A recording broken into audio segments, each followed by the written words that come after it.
नाजरीन, यमनी हौसियों के इसराइल पर तबाह कुन हमलों का सिलसिला जारी है। यमनी फौज ने ताज़ा तरीन कार्रवाई के दौरान इसराइली फौजी अड्डे को तबाह कर दिया। सेहूनी मीडिया के मुताबिक यमनी फौज ने रामुल्ला के मगरिब में वाक़े एक इसराइली फौजी अड्डे को मिसाइल से निशाना बनाया। यमन से दागा गया एक मिसाइल मौदीन नामी फौजी अड्डे पर जा गिरा। सेहूनी फौज ने यमनी मिसाइल को रोकने में नाकामी का एतराफ़ करते हुए कहा कि यमन की जानिब से दागा गया एक मिसाइल इसराइल की फ़ज़ाई हुदूद में दाखिल हुआ है, जिसे रोकने की कोशिश की गई। ताहम इसराइली फ़ज़ाई दिफाई निज़ाम इस मिसाइल को रोकने में मुकम्मल तौर पर नाकाम रहा, जिसकी तहकीकात जारी हैं। सेहूनी टेलीविजन के मुताबिक मिसाइल हमले के बाद पनागाहों में भागते हुए 12 आबादकार जख्मी हुए और 9 दीगर अफराद को खौफ के बायस अस्पतालों में भर्ती करना पड़ा। मिसाइल हमले से 1 घंटा पहले इब्रानी मीडिया ने खबर दी थी कि मकबूजा बैतुल मुक़द्दस और तल अबीब समेत मकबूजा फ़लस्तीन के वसी इलाकों में खतरे के सायरन बजाए जा रहे हैं। हमले के बाद बेन गोरियन हवाई अड्डे की सरगर्मियां और परवाजें भी मुअत्तल कर दी गई थीं।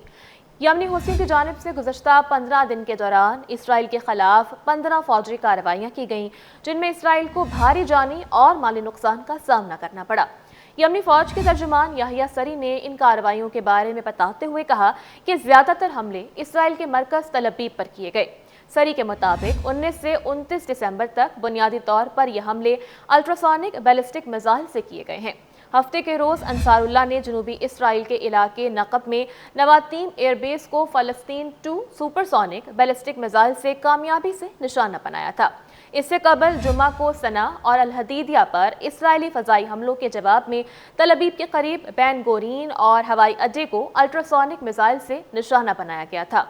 इन हमलों के दौरान इसराइल को भारी जानी और माली नुकसान का सामना करना पड़ा, जबकि यमनी मुसल्लह फ़ौज के तर्जुमान ने बताया कि हमारे मिसाइल्स यूनिट ने मकबूजा याफा और जनूबी बैतुल मुक़द्दस पर 2 मिसाइल्स दागे हैं। ब्रिगेडियर जनरल याहिया सरी के मुताबिक पहली कार्रवाई के दौरान बेन गोरियन हवाई अड्डे को हाइपरसोनिक फ़लस्तीन 2 मिसाइल से निशाना बनाया गया। यमनी मुसल्लह फ़ौज के तर्जुमान के मुताबिक दूसरी कार्रवाई के दौरान हमने जनूबी मकबूजा बैतुल मुक़द्दस में एक पावर प्लांट को जुल्फ़िकार बैलिस्टिक मिसाइल से निशाना बनाया है। दोनों मिसाइल्स ने अपने अहदाफ को कामयाबी से निशाना बनाया। यमन के मुसल्लह फ़ौज के तर्जुमान ने कहा कि इसी दौरान यमनी बहरिया और ड्रोन्स ने अमरीकी तैयारा बरदार बहरी जहाज़ हैरी ट्रूमैन को बड़ी तादाद में ड्रोन्स और क्रूज़ मिसाइल से उस वक्त निशाना बनाया जब अमरीकी फ़ौज यमन पर हमले की तैयारी कर रही थी। उन्होंने जोर देकर कहा कि यह ऑपरेशन भी कामयाब रहा और यमन पर अमरीकी हमले को नाकाम बना दिया गया है।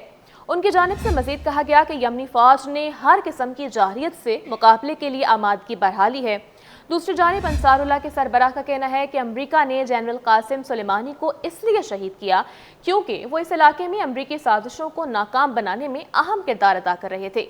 यमन के अंसारुल्लाह के सरबराह सैयद अब्दुल मलिक अल हौसी ने शहीद कासिम सुलेमान की बरसी के मौका पर अपने खिताब में फ़लस्तीन की हिमायत में जनरल सुलेमानी के किरदार की तरफ इशारा करते हुए कहा कि इस्लामी जमहूरिया ईरान को फ़लस्तीन और फ़लस्तीनी मुजाहिदीन की हिमायत की वजह से बहुत सारे मसाइल और मुश्किलात का सामना करना पड़ा है। उन्होंने ये बात जोर देकर कही कि दुनिया की कोई भी ताकत यमन और फ़लस्तीन और गज़ा की हिमायत से नहीं रोक सकती। 1 साल से ज़ायद अरसे से हमारे मुल्क पर अमरीका और बरतानिया के हमले जारी हैं और अब तक 900 से ज़ायद बार हवाई और समंदरी हमले किए जा चुके हैं। अंसारुल्लाह के सरबराह ने मज़ीद कहा कि मैं अमरीका और बरतानिया पर वाज़ेह कर देना चाहता हूँ कि तुम्हारी बमबारी से हम अपने उसूली, इंसानी और अखलाकी मौक़िफ़ से पीछे नहीं हटेंगे और फ़लस्तीन की हिमायत का सिलसिला पूरी क़ुव्वत के साथ जारी रहेगा। उन्होंने कहा कि अमरीकियों के खिलाफ जंग के पेश नज़र अपनी फ़ौजी ताकत और तवानाई में भी इजाफा मुसलसल करते रहेंगे।